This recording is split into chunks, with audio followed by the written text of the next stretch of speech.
बच्चों, हम कक्षा 10th की सामाजिक विज्ञान की पुस्तक भारत और समकालीन विश्व भाग 2 का अध्ययन कर रहे हैं और इसके अंदर हमारा चौथा अध्याय चल रहा है औद्योगिकरण का युग। और बच्चों, आज हम इसके अभ्यास प्रश्न के दूसरे वाले भाग को करेंगे।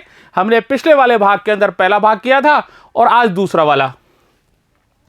देखिए बच्चों, पहला प्रश्न है कि 19वीं सदी के यूरोप में कुछ उद्योगपति मशीनों की बजाय हाथ से काम करने वाले श्रमिकों को प्राथमिकता क्यों देते थे। यानी 19वीं शताब्दी के अंदर बहुत सारे ऐसे उद्योगपति थे यूरोप के अंदर जो मशीनों की बजाय हाथ से काम करने वाले श्रमिकों को या मजदूरों को ज्यादा महत्व देते थे। ऐसा क्यों था, इसके पीछे क्या कारण था, यह हमको बताना है। तो बच्चों, जो विक्टोरिया कालीन ब्रिटेन था, यानी विक्टोरिया कालीन ब्रिटेन से तात्पर्य है लगभग 1850 के आसपास, यानी 19वीं शताब्दी का जो मध्य वाला भाग था तब की बात है कि विक्टोरिया कालीन ब्रिटेन के अंदर जो मानव श्रम की कोई कमी नहीं थी, यानी लोग बहुत काम करने वाले लोग खूब थे। विक्टोरिया कालीन ब्रिटेन में मानव श्रम की कोई कमी नहीं थी। गरीब किसान, गांव के जो गरीब किसान होते थे, बेकार लोग होते थे, बेकार से मतलब जिनके पास काम नहीं था वो, और ये लोग काम काज की तलाश के अंदर बड़ी संख्या में शहरों की तरफ जाते थे। गांव में उनके पास कोई काम था नहीं, शहरों में काम मांगने के लिए बहुत सारे लोग गांव से शहरों की तरफ जाते थे। गरीब किसान और बेकार लोग कामकाज की तलाश में बड़ी संख्या में शहरों को जाते थे और जब श्रमिकों की बहुतायत हो जाती है तो वेतन अपने आप ही गिर जाते हैं, क्योंकि उनकी मुंह मांगी बात होती ही नहीं है। श्रमिक बहुत ज़्यादा अगर मात्रा में हो जाएं, तो जब बहुत ज़्यादा मात्रा में मिलने लग जाए उद्योगपतियों को, तो वेतन क्यों ज़्यादा देंगे। इसलिए श्रमिकों की बहुतायत से वेतन तो वैसे ही गिर गए थे, श्रमिकों की बहुतायत के कारण वेतन गिर गए थे। इसलिए अब उद्योगपतियों के पास में ना तो कोई श्रमिकों की कमी थी, मजदूर उनके पास में खूब थे, और ना ही उनकी वेतन मद में उनको कोई बहुत ज़्यादा खर्चा करना पड़ता था। ज़्यादा लागत भी नहीं आती थी उनके वेतनों में, क्योंकि वेतन तो पहले से ही बहुत कम थे। इसलिए उद्योगपतियों को ना तो श्रमिकों की कोई कमी थी और ना ही उनके वेतन के मद में कोई भारी लागत लगती थी। और उद्योगपतियों को ऐसी मशीनों में भी कोई दिलचस्पी नहीं थी जिनसे उनको मजदूरों से छुटकारा मिल जाता हो और उन मशीनों को लगाने में उनका बहुत बड़ा खर्चा आने वाला हो। वो तो मजदूर ही बढ़िया थे उनके लिए तो, क्योंकि अगर वो मशीन लगाते तो उन मशीनों को खरीदने में, उनकी मेंटेनेंस में और उनको लगवाने में बहुत सारा नया खर्चा उनको दिख रहा था। इसलिए वो तो मजदूरों से ही काम करवाना, श्रमिकों से ही काम करवाना ज़्यादा पसंद करते थे। उद्योगपतियों को ऐसी मशीनों में कोई दिलचस्पी नहीं थी जिसके कारण उन्हें मजदूरों से छुटकारा मिल जाए और उन मशीनों के कारण बहुत ज़्यादा खर्चा आने वाला हो। अब देखिए, मौसमी आधार पर, यानी सीजन के आधार पर या मौसम के आधार पर भी मजदूरों की मांग रहती थी, श्रमिकों की मांग होती थी। मौसमी आधार पर मजदूरों की मांग, बहुत सारे उद्योग ऐसे थे जिनमें मजदूरों की मांग मौसम के हिसाब से घटती बढ़ती रहती थी। यानी किसी मौसम में उनकी मजदूरों की मांग ज़्यादा होती थी तो किसी मौसम में उनकी मांग बहुत कम हो जाती थी। मौसम के हिसाब से मजदूरों की मांग घटती बढ़ती रहती थी। बहुत सारे उद्योगों में मजदूरों की मांग मौसमी आधार पर घटती बढ़ती रहती थी। गैस घरों के अंदर, शराब खानों के अंदर, इनके अंदर जाड़ों के दिनों में बहुत ज़्यादा खासा काम होता था, बहुत काम होता था। इसलिए उनको बहुत सारे मजदूरों की आवश्यकता होती थी सर्दियों के दिनों में। गैस घरों और शराब खानों में जाड़ों के दौरान खासा काम रहता था, इस दौरान उन्हें ज़्यादा मजदूरों की जरूरत होती थी। और जब क्रिसमस का समय आता था प्रतिवर्ष, तो जो बुक बाइंडर होते थे और प्रिंटर होते थे, उनको दिसंबर से पहले ही ज़्यादा अतिरिक्त मजदूरों की आवश्यकता होने लग जाती थी। बहुत सारा काम बढ़ जाता था उनका, छपाई का और उसके बाद में उनका प्रिंट का सारा काम उनका इतना बढ़ जाता था, उनको अतिरिक्त मजदूरों की जरूरत पड़ती थी। क्रिसमस के समय बुक बाइंडरों और प्रिंटरों को भी दिसंबर से पहले अतिरिक्त मजदूरों की दरकार रहती थी। और बंदरगाहों पर जो जहाज होते थे, उन जहाज़ों की साफ सफाई का काम, उनकी मरम्मत का काम और उनकी सजावट का काम, जो भी बंदरगाहों पर जो जहाज़ों का काम होता था, वो भी सारा का सारा जाड़ों के मौसम में ही होता था। इसलिए उनको जाड़ों के मौसम में बंदरगाहों पर भी बहुत ज़्यादा मजदूरों की आवश्यकता रहती थी। बंदरगाहों पर जहाज़ों की मरम्मत और साफ सफाई और सजावट का काम भी जाड़ों में ही किया जाता था। और ऐसे उद्योग, जिन उद्योगों के अंदर मौसम के हिसाब से उत्पादन घटता बढ़ता रहता था, यानी किसी मौसम में उत्पादन घटता था, किसी में बढ़ता था, तो उद्योगपति, ऐसे उद्योगों के जो उद्योगपति, जो उनके मालिक होते थे, वो मशीनों की बजाय मजदूरों से ही काम करवाना ज़्यादा पसंद करते थे। जिन उद्योगों में मौसम के साथ उत्पादन घटता बढ़ता रहता था, वहां उद्योगपति मशीनों की बजाय मजदूरों को ही काम पर रखना पसंद करते थे। अब देखिए अगला टॉपिक है, उसी में इंसानी निपुणता। बहुत सारी ऐसी चीजें होती हैं जो केवल हाथ से ही बनाई जा सकती हैं। बहुत सारे उत्पाद हैं वो मशीनों के द्वारा नहीं बल्कि हाथ के द्वारा ही ज्यादा अच्छे बनते हैं, क्योंकि मशीनों से तो एक जैसे तय किस्म के उत्पाद बहुत बड़ी संख्या में बनते हैं। मतलब मशीनों से आप बनाओगे तो एक जैसे उत्पाद बनेंगे वो सारे के सारे, और वो जो पहले से फिक्स होता है कि भाई ऐसे के ऐसे ही बनेंगे। और यह बात जरूर है कि उनकी संख्या यानी उनकी मात्रा बहुत ज्यादा होती है। बहुत सारे उत्पाद ऐसे थे जो केवल हाथ से ही तैयार किए जाते थे। मशीनों से तो एक जैसे और तय किस्म के उत्पाद ही बड़ी संख्या में बनाए जा सकते थे। लेकिन बाजार के अंदर तो अक्सर जो बारीक डिजाइन की और खास आकार वाली चीजों की बहुत ज्यादा मांग रहती थी। यानी सुंदर बारीक डिजाइनें होती थी जिन वस्तुओं में, जिन उत्पादों के अंदर, और कोई खास आकार होते थे, स्पेशल आकार की जो चीजें होती थी उनकी मांग ही बाजार में ज्यादा रहती थी। लेकिन बाजार में अक्सर बारीक डिजाइन और खास आकारों वाली चीजों की ही काफी मांग रहती थी। जैसे उदाहरण के लिए हम बात करें तो 19वीं शताब्दी के मध्य के अंदर ब्रिटेन के अंदर 500 प्रकार के तो हथौड़े और 45 प्रकार की कुल्हाड़ियां काम में ली जाती थी और बनाई जाती थी। 19वीं सदी के मध्य में ब्रिटेन में 500 तरह के हथौड़े और 45 तरह की कुल्हाड़ियां बनाई जाती थी। ये जो हथौड़े और कुल्हाड़ियां थी ये मशीनों के द्वारा नहीं बल्कि इंसानी निपुणता के द्वारा ही बन सकती थी। इन्हें बनाने के लिए मशीनों की नहीं बल्कि इंसानी निपुणता की जरूरत थी। और आप ये देख लीजिए कि जो विक्टोरिया कालीन ब्रिटेन था, यानी वही 19वीं शताब्दी का जो मध्य का समय था, उसमें जो उच्च वर्ग के लोग थे, उच्च वर्ग के लोगों में हम पूंजीपतियों की बात कर सकते हैं, कुलीन वर्ग के लोगों की बात कर सकते हैं।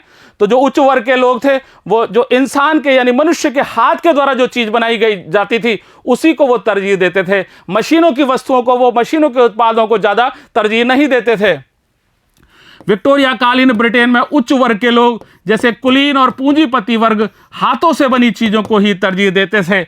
उनका मानना था कि जो हाथों से बनी हुई चीजें होती हैं वो परिष्कार और सुरुचि का प्रतीक होती हैं, यानी वो परिष्कृत होती हैं, वो रुचि से बनाई हुई होती हैं, वो अपने आप में बहुत सुंदर होती हैं। हाथों से बनी चीजों को परिष्कार और सुरुचि का प्रतीक माना जाता था। इसके अलावा उनका यह भी मानना था कि जो हाथों से चीज बनाई जाती है उनकी फिनिशिंग भी बहुत अच्छी होती है, उनकी फिनिशिंग भी अच्छी होती है। और जो हाथ से चीजें बनाई जाती हैं उनको एक एक करके बनाया जाता है, और एक एक करके बनाने के कारण उनकी डिजाइन भी बहुत सुंदर बन जाती है। उनको एक एक करके बनाया जाता था और उनका डिजाइन अच्छा होता था। मशीनों से जो उत्पाद बनते थे उनको तो वो उपनिवेशों में भेज देते थे और स्वयं तो हाथों से बनी बनाई चीजों को ही काम में लेते थे। अब देखिए दूसरा प्रश्न है, ईस्ट इंडिया कंपनी ने भारतीय बुनकरों से सूती और रेशमी कपड़े की नियमित आपूर्ति सुनिश्चित करने के लिए क्या किया था। यानी जो ईस्ट इंडिया कंपनी थी वो यहां भारतीय बुनकरों से कपड़ा बनवाती थी, सूती और रेशमी कपड़ा दोनों ही बनवाती थी। तो उसकी आपूर्ति लगातार बनी रहे उसके लिए उन्होंने क्या किया था यह हमको बताना है। तो देखिए बच्चों, 1760 का जो दशक था तब तक ब्रिटिश का जो कपड़ा व्यापार था या कपड़ा उद्योग था वो ज़्यादा फैला नहीं था। यानी ब्रिटेन का जो कपड़ा उद्योग ज़्यादा अधिक मात्रा में नहीं था, लेकिन यूरोप के अंदर भारतीय कपड़े की बहुत ज़्यादा मांग थी। यहाँ का जो बारीक कपड़ा था, महीन कपड़ा था, उसकी वहाँ पर बहुत ज़्यादा मांग रहती थी। 1760 के दशक तक ब्रिटिश कपड़ा उद्योग फैलना शुरू नहीं हुआ था और यूरोप में भारतीय कपड़ों की भारी मांग थी। 1760 और 1770 के दशक में जब तक बंगाल और कर्नाटक के अंदर ईस्ट इंडिया कंपनी ने अपनी सत्ता हासिल नहीं कर ली थी, तब तक उनको जो यहाँ से निर्यात किए जाने वाला कपड़ा था उसकी लगातार आपूर्ति नहीं मिल पाती थी, सप्लाई नहीं मिल पाती थी। यानी यहाँ से वो कपड़ा निर्यात करते थे, यूरोप के लिए व्यापार करते थे, और वो जो कपड़ा था उनको यहाँ से लगातार यानी कंटिन्यूस नहीं मिल पाता था। 1760 और 1770 के दशकों में बंगाल और कर्नाटक में राजनीतिक सत्ता स्थापित करने से पहले ईस्ट इंडिया कंपनी को निर्यात के लिए लगातार कपड़े की सप्लाई नहीं मिल पाती थी, क्योंकि बुने हुए कपड़े को हासिल करने के लिए फ्रांसीसी, डच, पुर्तगाली और यहाँ के जो स्थानीय व्यापारी थे वो होड़ में लगे रहते थे कि ये माल मुझे मिल जाए, मुझे मिल जाए। इनकी आपस में फ्रांसीसियों की भी, डच की भी और पुर्तगालियों की, और हमारे यहाँ के व्यापारी तो इस काम को करते ही थे, सब होड़ में लगे रहते थे। बुने हुए कपड़े को हासिल करने के लिए फ्रांसीसी, डच, पुर्तगालियों के साथ साथ स्थानीय व्यापारी भी होड़ में रहते थे। लेकिन एक बार जैसे ही ईस्ट इंडिया कंपनी ने अपनी यहाँ पर सत्ता हासिल कर ली तो उन्होंने यहाँ के व्यापार पर एकाधिकार करने का पूरा प्रयास किया, यानी व्यापार पर पूरा उन्होंने कब्जा करने की कोशिश की। लेकिन एक बार ईस्ट इंडिया कंपनी की राजनीतिक सत्ता स्थापित हो जाने के बाद कंपनी ने व्यापार पर अपना एकाधिकार करना प्रारंभ किया। अब कंपनी ने इसके लिए क्या किया? यहाँ कंपनी ने प्रबंधन और नियंत्रण व्यवस्था लागू कर दी, यानी ऐसा मैनेजमेंट कर दिया जिससे सारा काम बिल्कुल ठीक प्रकार से हो जाए, और पूरा कंट्रोल का काम भी उन्होंने शुरू कर दिया था। इसके लिए फलस्वरूप अब कंपनी ने प्रबंधन और नियंत्रण व्यवस्था लागू कर दी। इसके लिए उन्होंने क्या किया? उन्होंने जो प्रतिस्पर्धा थी आपस में, पहले आपने देखा था कि फ्रांसीसी, डच, पुर्तगाली और स्थानीय जो व्यापारी थे सब होड़ में लगे रहते थे कपड़े को खरीदने के लिए, तो उन्होंने जो प्रतिस्पर्धा थी उसको खत्म कर दिया। सबसे पहला काम तो उन्होंने ये किया, और जो लागत थी उन पर अंकुश लगा दी, यानी पहले मुंह मांगी जो वो बोली लगाते थे और उस हिसाब से बुनकर बेचते थे, अब उस पर भी उन्होंने अंकुश लगा दिया था। और कपास और रेशम से बने हुए जो उत्पाद होते थे उनकी नियमित आपूर्ति करने की व्यवस्था कर दी कि वो लगातार उनको मिलते रहें, जिससे वो उसको बेचते रहें, भेजते रहें। कपास और रेशम से बनी चीज़ों की नियमित आपूर्ति करने के लिए व्यवस्था की गई थी। यद्यपि ये जो काम था पूरा उन्होंने जो प्रबंधन और नियंत्रण वाला काम किया था उनको उन्होंने कई चरणों में जाकर के पूरा किया था। इस काम को कई चरणों में किया गया था। पहले चरण में उन्होंने क्या किया? कंपनी ने जो कपड़ा व्यापार से संबंधित जो सक्रिय व्यापारी थे और इसके अलावा जो दलाल थे उन सबको उन्होंने पहले समाप्त करने की, यानी उनको खत्म करने की कोशिश की कि कोई दूसरे जो व्यापारी हैं और दलाल हैं वो इसमें रहे नहीं, हमारी पूरी की पूरा हमारा ही कब्जा रहे इसके ऊपर। कंपनी ने कपड़ा व्यापार में सक्रिय व्यापारियों और दलालों को खत्म करने की कोशिश की। उन्होंने बुनकरों के ऊपर भी प्रत्यक्ष नियंत्रण करने के लिए वेतनभोगी कर्मचारी रख दिए, जिनको गुमाश्ता कहा जाता था। वो जो गुमाश्ता थे वो बुनकरों पर अपना पूरा डायरेक्ट उन पर ध्यान रखते थे। बुनकरों पर प्रत्यक्ष नियंत्रण रखने का प्रयास किया गया और इसके लिए कंपनी ने वेतनभोगी कर्मचारी गुमाश्ता तैनात कर दिए थे। ये गुमाश्ताओं का क्या काम था? ये गुमाश्ता जो थे वो बुनकरों पर पूरी निगरानी रखते थे, पूरा ध्यान रखते थे वो कितना काम कर रहे हैं, कैसा काम कर रहे हैं, और वो कपड़ों का जो माल था उसको इकट्ठा करने का काम भी करते थे। यानी अलग अलग बुनकरों को ठेके दिए हुए होते थे कंपनी के द्वारा, तो उनसे वो माल इकट्ठा करके लाने का काम भी करते थे। इसके अलावा वो कपड़ों की जो गुणवत्ता थी उस गुणवत्ता की जांच करने में भी जो गुमाश्ता थे वो उसमें भी लगे रहते थे। इन गुमाश्तों का कार्य बुनकरों पर निगरानी रखना, माल इकट्ठा करना और कपड़ों की गुणवत्ता जांचना था। दूसरे चरण में उन्होंने क्या काम किया? कंपनी जिन बुनकरों से अपने लिए माल बनवाती थी या जिनसे माल खरीदती थी उनको इस बात के लिए पाबंद कर देती थी कि वो किसी दूसरे खरीदार को अपना माल नहीं बेचे, यानी जो उसका माल है जिससे कंपनी का ठेका हो गया है वो कंपनी को ही अपना माल बेच सकता था। कंपनी को माल बेचने वाले बुनकरों को अन्य खरीदारों को माल बेचने पर पाबंदी लगा दी गई थी, और इसके लिए वो उन बुनकरों को पेशगी रकम देते थे, एडवांस पैसे देते थे। इसके लिए उनको पेशगी रकम दी जाती थी। एक बार जब किसी बुनकर को काम का ऑर्डर दे दिया जाता था, बुनकर को जैसे ही काम का ऑर्डर मिल जाता था तो उसको कच्चा माल खरीदने के लिए उसको कर्जा भी दे देते थे कि जिससे वो कच्चा माल खरीद सके। एक बार काम का ऑर्डर मिलने पर बुनकरों को कच्चा माल खरीदने के लिए कर्जा दे दिया जाता था, और जो कर्जा ले लेते थे बुनकर, एक बार कंपनी से जैसे वो कर्जा लेते थे उसके बाद में वो जो माल तैयार करते थे, कपड़ा जो तैयार करते थे वो केवल गुमाश्ताओं को ही दे सकते थे। वो किसी दूसरे खरीदार को उस माल को नहीं बेच सकते थे क्योंकि वो कंपनी से बंध जाते थे। जो कर्जा लेते थे उन्हें अपना बनाया हुआ कपड़ा गुमाश्ता को ही देना पड़ता था, किसी और व्यापारी को नहीं बेच सकते थे। जैसे जैसे इन बुनकरों को कर्जे मिलते गए और जो इनका महीन कपड़ा था उसकी मांग बढ़ती गई, वैसे वैसे इनको लालच आता गया इन बुनकरों को, और ज़्यादा कमाई करने के चक्कर में इन्होंने ज़्यादा पेशगी लेना प्रारंभ कर दिया था। जैसे जैसे कर्जे मिलते गए और महीन कपड़े की मांग बढ़ने लगी, ज़्यादा कमाई की आस में बुनकर पेशगी स्वीकार करने लगे, एडवांस ज़्यादा से ज़्यादा लेने लगे, ज़्यादा से ज़्यादा अपने ऊपर काम का वजन उनके ऊपर आने लग गया। बहुत सारे बुनकर तो ऐसे भी थे जिनके पास खेत थे और उन खेतों में पहले वो खेती करते थे अपनी ज़मीनों के ऊपर, और उससे अपने परिवार को भी पालते थे, पूरे परिवार का पेट पालते थे वो पहले उससे। बहुत सारे बुनकरों के पास ज़मीन भी थी जिस पर वे खेती करके अपने परिवार को पालते थे। लेकिन अब उन्होंने क्या किया, जब काम का वजन उनके ऊपर ज़्यादा आ गया तो अपनी ज़मीन तो उन्होंने भाड़े पर दे दी, किराए पर दे दी, साल भर का एक साथ ही किराया ले लेते थे, और वो रात दिन इस बुनकरी के काम में ही वो लग गए थे। अब रात दिन बुनकरी का ही काम करते थे। अब वे इस ज़मीन को भाड़े पर देकर पूरा समय बुनकरी में ही लगाने लग गए थे। अब उनका जो पूरा परिवार था वो पूरा परिवार यही काम करने लग गया था। चाहे बच्चे थे, चाहे बूढ़े थे, चाहे महिलाएं, कोई भी हो उनके परिवार के अंदर, सभी इस उत्पादन की प्रक्रिया में कोई ना कहीं तरह से अपना हाथ बटाते थे। अब पूरा परिवार यही काम करने लगा था। बच्चे, बूढ़े और औरतें सभी कुछ ना कुछ काम करते थे। और इस प्रकार जब सभी बुनकर रात दिन यही काम करने लग गए, उनके परिवार भी यही काम करने लग गए थे, तो उत्पादन बहुत ज़्यादा बढ़ गया था। और अंग्रेज जैसा कि चाहते थे कि उनको लगातार माल की आपूर्ति मिलती रहे, वो भी काम हो गया था। अब आपूर्ति भी बढ़ गई थी, इससे उत्पादन बढ़ गया था और आपूर्ति भी नियमित हो गई थी। अब बच्चों, तीसरा प्रश्न है कि कल्पना कीजिए कि आपको ब्रिटेन तथा कपास के इतिहास के बारे में विश्वकोश के लिए लेख लिखने को कहा गया है। यानी ब्रिटेन के अंदर कपास का इतिहास क्या रहा, इसके लिए आपको लेख लिखना है। तो इस अध्याय में दी गई जानकारियों के आधार पर अपना लेख लिखिए। ब्रिटेन तथा कपास का इतिहास। देखिए बच्चों, इंग्लैंड के अंदर 1730 के अंदर उस इंग्लैंड में कारखाने खुलने प्रारंभ हो गए थे।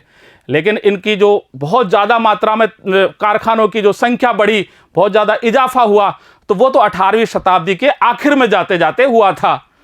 इंग्लैंड में सबसे पहले 1730 के दशक में कारखाने खुले, लेकिन उनकी संख्या में तेजी से इजाफा 18वीं सदी के आखिर में ही हुआ था। और कपास यानी जो कि कॉटन थी, वो नए युग का पहला प्रतीक बनी थी। कपास, कॉटन नए युग का पहला प्रतीक थी। 19वीं शताब्दी के आखिर में जाते जाते इंग्लैंड के अंदर कपास का उत्पादन बहुत ज़्यादा मात्रा में बढ़ गया था। 19वीं सदी के आखिर में कपास के उत्पादन में भारी बढ़ोतरी हुई थी। 1760 के अंदर जहां ब्रिटेन मात्र 25 लाख पौंड कपास का ही आयात करवाता था, कच्चे कपास का ब्रिटेन के अंदर जो आयात था 1760 के अंदर, वो मात्र 25 लाख पौंड ही था, जो 1787 में बढ़कर के 220 लाख पौंड हो चुका था। यानी आप ये देख लीजिए, 27 सालों के अंदर बढ़कर के ये 9 गुना से भी ज़्यादा बढ़ गया था। 1760 में ब्रिटेन 25 लाख पौंड कच्चे कपास का आयात करता था। 1787 में यह आयात बढ़कर 220 लाख पौंड तक पहुंच गया था। क्योंकि इसका कारण क्या था? क्योंकि ब्रिटेन के अंदर कच्चे कपास की ज़रूरतें बहुत ज़्यादा बढ़ गई थी। कच्चा कपास की वहाँ पे आवश्यकताएं बहुत हो गई थी, क्योंकि वहाँ कपास उद्योग की ज़रूरतें बढ़ गई थी। यह इजाफा क्यों हुआ था? यह इजाफा उत्पादन प्रक्रियाओं के अंदर बहुत सारे बदलावों का परिणाम था। उत्पादन प्रक्रिया के अंदर बहुत सारे बदलाव हो गए थे। यह इजाफा उत्पादन की प्रक्रिया में बहुत सारे बदलावों का परिणाम था। उत्पादन प्रक्रिया के अंदर बदलाव हुए क्या, इसको हम देखेंगे। 18वीं शताब्दी के अंदर बहुत सारे नए नए आविष्कार हुए थे, और उन आविष्कारों से जो उत्पादन प्रक्रिया का जो प्रत्येक चरण है उसकी कुशलता बढ़ गई थी। यानी हर चरण के अंदर काम तेजी से और अच्छा होने लग गया था। 18वीं सदी में कई ऐसे आविष्कार हुए जिन्होंने उत्पादन प्रक्रिया के हर चरण की कुशलता बढ़ा दी थी। अब प्रति मजदूर उत्पादन बढ़ गया था, यानी उत्पादन बहुत बढ़ गया था और मजदूरों की संख्या कम हो गई थी, यानी कम मजदूरों ने ही उत्पादन को बढ़ा दिया था। तो प्रति मजदूर उत्पादन बढ़ गया था, और पहले की बजाय ज़्यादा मजबूत धागा और रेशा बनने लग गया था। मजबूत धागे और रेशे का उत्पादन होने लगा था। अब प्रति मजदूर उत्पादन बढ़ गया और पहले से ज़्यादा मजबूत धागों और रेशों का उत्पादन होने लगा था। और इसी बीच रिचर्ड आर्कराइट ने सूती कपड़ा मिल की अपनी एक रूपरेखा सामने ला करके रख दी थी। रिचर्ड आर्कराइट ब्रिटेन के एक बड़े व्यवसायी और उद्योगपति रहे थे। उन्होंने सबसे पहले सूती कपड़ा मिल बनाने के लिए अपनी रूपरेखा सामने रखी। इसके बाद रिचर्ड आर्कराइट ने सूती कपड़ा मिल की रूपरेखा सामने रखी थी। अभी तक जो कपड़ा उद्योग था वो मिलों में या कारखानों में नहीं, बल्कि देहातों में फैला हुआ था कपड़े का उत्पादन, और देहातों में लोग अपने घरों से, घरेलू इकाइयों से ही इस काम को चला रहे थे, कर रहे थे। अभी तक कपड़ा उत्पादन पूरे देहात में फैला हुआ था, और यह काम लोग अपने घर से ही करते थे, अपने अपने घर से ही करते थे। लेकिन अब नई और महंगी मशीनें कारखानों में स्थापित हो गए से जो उत्पादन प्रक्रिया थी वो एक छत के नीचे और एक मालिक के हाथ में ही आ गई थी। नई नई बड़ी बड़ी मशीनें कारखानों में स्थापित हो गई, और फिर सारा का सारा जो मालिक भी वहीं होता था और मशीन भी वहीं लगी रहती थी। तो एक छत के नीचे ही मालिक और उसके नीचे ही सारी की सारी मशीनें स्थापित हो गई थी। लेकिन अब नई महंगी मशीनें कारखानों में स्थापित कर उत्पादन की सारी प्रक्रियाएं एक छत के नीचे और एक मालिक के हाथों में आ गई थी। अब उत्पादन प्रक्रिया पर निगरानी भी रखी जा सकती थी, गुणवत्ता का भी ध्यान रखा जा सकता था और मजदूरों पर भी नज़र रखना संभव हो गया था। पहले तो गांव में होता था सारा काम, दूर दराज में होता था और जो सौदागर और व्यापारी थे वो तो शहरों में रहते थे, वो उसको देख ही नहीं पा सकते थे। जब एक ही छत के नीचे आ गया तो वो उसकी गुणवत्ता को भी देख लेते थे, उस उत्पादन प्रक्रिया कैसी चल रही है, तेज चल रही है, धीरे चल रही है, उस पर भी उनकी नज़र रहती थी और मजदूरों को काम करने के ऊपर भी मालिक की पूरी नज़र रहती थी। अब उत्पादन प्रक्रिया पर निगरानी, गुणवत्ता पर ध्यान रखना और मजदूरों पर नज़र रखना संभव हो गया था। जब तक उत्पादन गांव में हो रहा था तब तक ये सारे काम संभव नहीं थे। अब देखिए बच्चों, हम देखते हैं कारखानों की बात करते हैं। ब्रिटेन के अंदर कारखानों की 19वीं शताब्दी की शुरुआत में ही ब्रिटेन के अंदर कारखाने भूदृश्य का एक अभिन्न भाग बन गए थे, यानी चारों तरफ कारखाने ही कारखाने हो गए थे। 19वीं शताब्दी की शुरुआत में इंग्लैंड में कारखाने भूदृश्य का अभिन्न अंग बन गए थे।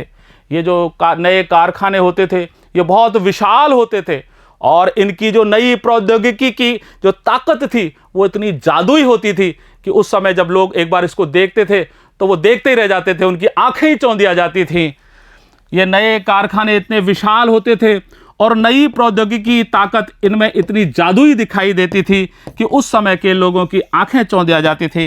यानी इनके अंदर नई नई टेक्निक होती थी, उन टेक्निकों को जैसे ही सामान्य आदमी जाकर के देखते थे तो वो देखते ही रह जाते थे। एक बार जब लोगों की उसके ऊपर नज़र पड़ती थी तो वो नज़र वहीं की वहीं उनकी टिकी रह जाती थी।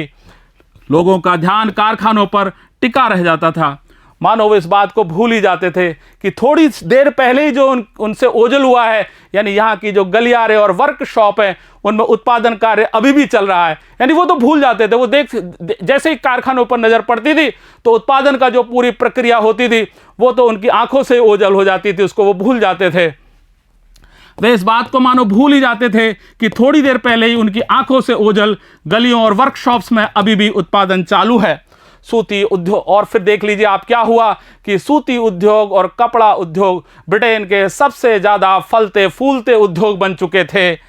सूती उद्योग और कपड़ा उद्योग ब्रिटेन के सबसे ज़्यादा फलते फूलते उद्योग बन गए थे और तेज़ी से बढ़ता हुआ जो उनका कपास उद्योग था वो 1840 के दशक में, यानी औद्योगिकरण के जो प्रथम चरण था उसमें ब्रिटेन का सबसे बड़ा उद्योग बन चुका था। तेजी से बढ़ता हुआ कपास उद्योग 1840 के दशक तक औद्योगिकरण के पहले चरण में सबसे बड़ा उद्योग बन चुका था। अब बच्चों देखिए, चौथा प्रश्न है, पहले विश्व युद्ध के समय भारत का औद्योगिक उत्पादन क्यों बढ़ा था? यानी जब पहला विश्व युद्ध हुआ तो वो उस विश्व युद्ध का असर भारत पे इस प्रकार से हुआ कि यहाँ का औद्योगिक उत्पादन बहुत बढ़ गया था। इसका कारण क्या था, वो कारण हमको बताना है। जैसा कि हम पहले पढ़ चुके हैं, जो प्रथम विश्व युद्ध था वो तो केवल यूरोप में ही लड़ा गया था, लेकिन इसका असर पूरी दुनिया में महसूस किया गया था। और हम अगर औद्योगिक उत्पादन की बात करें तो प्रथम विश्व युद्ध तक तो भारत का औद्योगिक विकास बहुत धीमा ही था, यानी यहाँ पर ज़्यादा औद्योगिक विकास ही नहीं हुआ था। प्रथम विश्व युद्ध तक तो प्रथम विश्व युद्ध तक भारत का औद्योगिक विकास बहुत धीमा ही था। लेकिन प्रथम विश्व युद्ध के बाद में यहाँ बिल्कुल एक नई स्थिति ही पैदा हो गई थी। भारत में बिल्कुल औद्योगिक रूप से बदलाव आ गया था, सब कुछ बदल गया था। प्रथम विश्व युद्ध ने एक बिल्कुल नई स्थिति पैदा कर दी थी। ब्रिटिश कारखाने तो सेना की जरूरतों को पूरा करने के लिए युद्ध संबंधी सामग्री का उत्पादन करने में ही व्यस्त हो गए थे, क्योंकि ब्रिटेन तो उस युद्ध का सबसे महत्वपूर्ण भाग था। मित्र राष्ट्रों के अंदर सबसे महत्वपूर्ण ही ब्रिटेन था, तो उसका तो उस युद्ध के अंदर सबसे महत्वपूर्ण रोल था। इसलिए उसकी जो सेनाओं की जो ज़रूरतें थी, युद्ध संबंधी सामग्री बनानी होती थी, तो कारखाने तो उस काम में ही लग गए थे उसके। ब्रिटिश कारखाने तो सेना की ज़रूरतों को पूरा करने के लिए युद्ध संबंधी सामग्री के उत्पादन में व्यस्त थे। अब जब कारखाने सेना की ज़रूरतों को पूरा करने लग गए थे तो मैनचेस्टर से यहाँ भारत के अंदर कपड़े आते कहाँ से?